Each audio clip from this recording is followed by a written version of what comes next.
teen romantic relationships. Wow. Just saying that brings up a lot, doesn't it? It really does. That huge rush of a first crush, the excitement of really connecting. But then, yeah, also the chance for big disappointments, painful breakups, too. It just feels so incredibly big, significant when you're going through it. It absolutely does. Yeah. And that's pretty much what we're diving into today. We've got this source, Navigating Teen Love, Breakups, and Self-Worth. And it's got some really valuable stuff in it. Okay. So our goal really is to pull out the practical tools, the insights that can help you understand teen romance better, build relationships that are actually healthy, and maybe most importantly, how to look after your own self-worth through all of it. Okay, so what are we going to cover specifically? Like, what are the main areas? Right. So we'll look at why these romantic feelings feel so powerful, especially in your teens. Then we'll break down the differences between healthy relationships and, well, unhealthy ones. The green flags and red flags. Exactly. Those green and red flags, super important. Yeah. We'll also try and tackle some common questions that pop up, discuss actual steps for building healthy connections, and then, how to cope when things don't work out, how to handle heartbreak. Right. Sounds like we're covering a lot of ground. Okay, let's start there then. Why does teen romance feel like such a huge deal? It can kind of take over everything, Yeah, it really can. And a big part of it is, well, for many people, this is the very first time they're really exploring romantic love and attraction in a serious way. It's all new. It's totally new territory. Yeah. And that newness, it just tends to amplify everything, all the emotions. You're basically learning how connection works, emotionally speaking, for the first time. It's kind of like learning a new language, maybe. Oh, that's a good way to put it. Yeah, it feels intense, maybe a bit all-consuming at the start. Like you're figuring out all the unspoken rules of this totally new way of relating. Exactly. And, during the teenage years, there's often this really deep craving for intimacy, for feeling truly understood. You're searching for someone who just gets you. Yeah. And when you find that or think you have in a romantic partner, it feels incredibly validating. Yeah, I could see that. Plus, these early relationships, they also play a big part in figuring out who you are, your identity development. Right. The validation you get or maybe don't get from a partner can really shape how you see yourself as you're, growing up. Ah, okay. So it's not just about the relationship itself. It's tied into figuring out yourself within that relationship. Precisely. And look, while these experiences can be amazing, really meaningful, help you grow, it's also true they can be overwhelming, confusing, sometimes really, really painful. Sure. The intensity of those first feelings, it can feel like nothing else matters quite as much. Okay, so we get why it feels so massive. Now, how do we start to tell the difference between a relationship that's actually, good for you and one that might be heading into unhealthy territory? Let's talk green flags, red flags. Yes, this is so, so important. So, green flags. These are the signs that things are generally healthy. A huge one is respect for each other's boundaries. Okay, what does that look like practically? It means your partner listens when you say no or I'm not comfortable with that, and they actually honor it. And you do the same for them, of course. Right. Another big green flag. Honest communication. You both feel okay talking openly, truthfully about how you feel or what you think without, being scared of judgment or getting shut down. Mutual support seems key too, right? Like you're both cheering each other on. Oh, absolutely. Lifting each other up, celebrating the good stuff, being there when things are tough, that's vital. And feeling safe, genuinely safe, to express your real feelings. Yeah. You should feel secure enough to be vulnerable, share what's really going on inside, without worrying you'll be, mocked or dismissed. And what about lives outside the relationship? That's the last big one here. Healthy relationships allow both people to keep their individual lives. You still have your own friends, your hobbies, school, family stuff, things that matter just to you. Okay, those all sound really positive. Makes sense. So now for the flip side, the red flags. What are the things that should make you kind of stop and think, hang on? Right, the red flags, these are the warnings. A major one is controlling behavior or constant jealousy. Like what specifically? Like someone trying to tell you who you can hang out with or always needing to check your phone or getting super upset if you just talk to someone else. That level of possessiveness? Yeah, not good. Not at all. Another serious one is guilt tripping or emotional manipulation. That's when someone tries to make you feel bad or responsible for their feelings just to get you to do what they want. That sounds exhausting and just unfair. What else? Pressure. Pressure to move faster than you're comfortable with. That's a definite red flag. Physically or? Could be physical intimacy before you're ready, yeah. Or pressure to get serious, like put labels on things when it doesn't feel right to you yet. Also, a really significant one is feeling like you're losing yourself to please your partner. How so? Like you start giving up your own interests, maybe drifting away from your friends, or even compromising your values just to keep them happy. That's a real concern.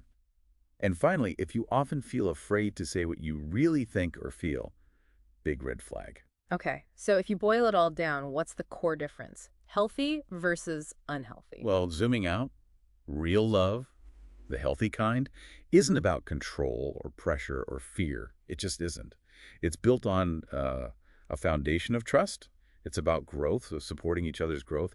It's a choice, choice with someone who respects you, values you for who you are, and lets you be yourself. That puts it really clearly. Fine. Okay, so let's shift gears a bit. What about some of those common questions that always seem to come up when you're navigating all this? I think a huge one is, how do I know if this is like real love? Yeah, that's the million-dollar question, isn't it? And the movies don't always help. It's often not some big dramatic moment. What the source suggests, which I think is really insightful, is to focus on how you feel in the relationship day to day. Okay. Like, do you feel genuinely respected? Does this person actually listen when you talk? Do they value your opinion? Do you feel, appreciated for just being you? And crucially, do you feel safe, emotionally safe, physically safe? Right.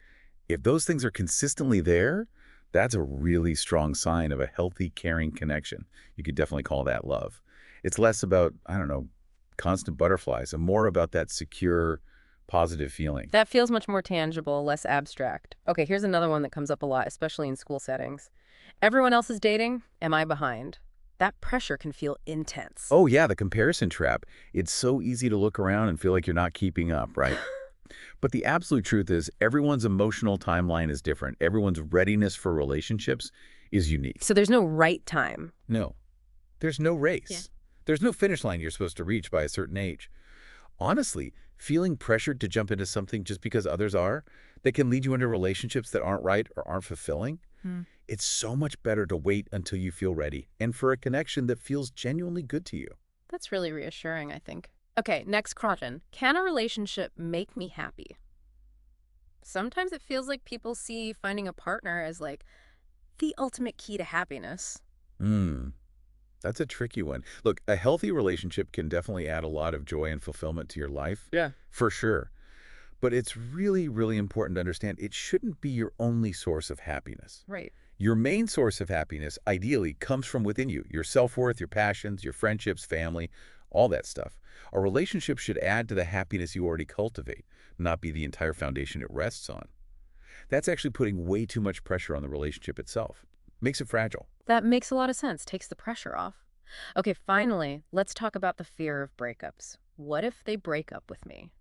That thought can be terrifying, especially with those intense first feelings. It is scary, and it's totally normal to feel anxious about it. Breakups hurt a lot, Yeah. especially first ones. The most important thing, if it happens, is to let yourself feel it all. Don't just push it down. No, don't suppress it.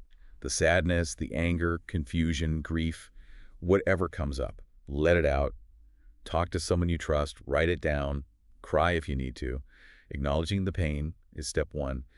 And this is huge, remember that a breakup does not define your worth. Right. It doesn't mean you're flawed or unlovable. It just means that specific relationship wasn't the right match for one or maybe both of you. And actually it opens up space. Space for healing, for learning more about yourself, what you need, and yeah, eventually for growth and new connections down the line. Okay, that's a really helpful reframe. So we know what to look for, some common worries. Let's get practical. How do you actually build a healthy relationship? Where do you start? Okay, step one. And it might sound a bit backward, but it's crucial. Know yourself first. Really get clear on your own values, what's truly important to you. Yep. Understand your personal boundaries. What are you okay with? What's a definite no? And get in touch with your emotional needs. What do you actually need from a connection to feel supported, safe, happy? Having that strong sense of self, that's the bedrock, the foundation for any healthy relationship. Makes total sense. If you don't know yourself, how can you navigate things with someone else? Okay, step two then. Sounds like communication. Exactly. Communicate clearly. And the emphasis here is on being both honest and kind. Try using I feel statements instead of blaming. Example. So instead of, you always make me feel bad, maybe try, I feel hurt when this happens. Mm. It's less accusatory, more about your experience. Yeah. And the other half of that coin is active listening. Really listening. Not just waiting to talk. Right. Paying attention to their words, their body language, trying to understand their perspective, even if you disagree. It's a two-way street. Got it. Expressing yourself clearly and really hearing them. Step 3. Step 3 is all about respecting boundaries, yours and theirs. This means checking in with yourself regularly. How am I feeling about this? Is this comfortable? And being super mindful of your partner's limits, too. Consent is huge here, obviously. Absolutely critical, whether it's about physical stuff, how much time you spend together, what you share about the relationship with others, and recognizing that needing space, needing time alone, that's healthy. Respecting that is key. Boundaries kind of protect everyone's well-being. Yeah, they can be tricky, but so important. Step 4. Step 4, balance your life. It's so easy, especially when things are new and exciting, to let a relationship take over everything. But it's really vital to keep investing time and energy in other important areas. School, work, friends, hobbies, family. Don't let the romance become your entire world. Having a full life actually makes the relationship stronger, you put more to it, and you avoid putting all that pressure on just the two of you. Yeah, if you drop everything else, that puts a strain on things too. Yeah. Okay, and the final step, step 5. Step 5, don't rush it. Simple as that. There can be so much pressure, internal or external, to define things quickly, hit certain milestones. Yeah. But real connection, lasting love, it often grows slowly, and that's okay. Yeah. Just enjoy getting to know each other. Let it unfold naturally without feeling like you need a label or have to be at a certain stage by a certain time. Those all feel really actionable, grounded steps. Okay, let's shift to something tougher, because even with the best intentions, relationships sometimes end. So how do you cope with heartbreak? It's so hard. It is incredibly hard, no doubt about it. Especially first heartbreaks, like we said. The first most important thing, let yourself feel it. All of it. Don't bottle it up. Exactly. The sadness, anger, confusion, whatever's there, let it surface. Cry, write, talk to someone you trust. Just acknowledge the pain. That's the first step to healing. It seems like the instinct might be to pull away, hide. It often is, yeah. But resisting that urge is really important. Reach out. Lean on your friends, your family, your support system. Don't isolate. Please don't isolate. Their support can make such a difference, just knowing you're not alone.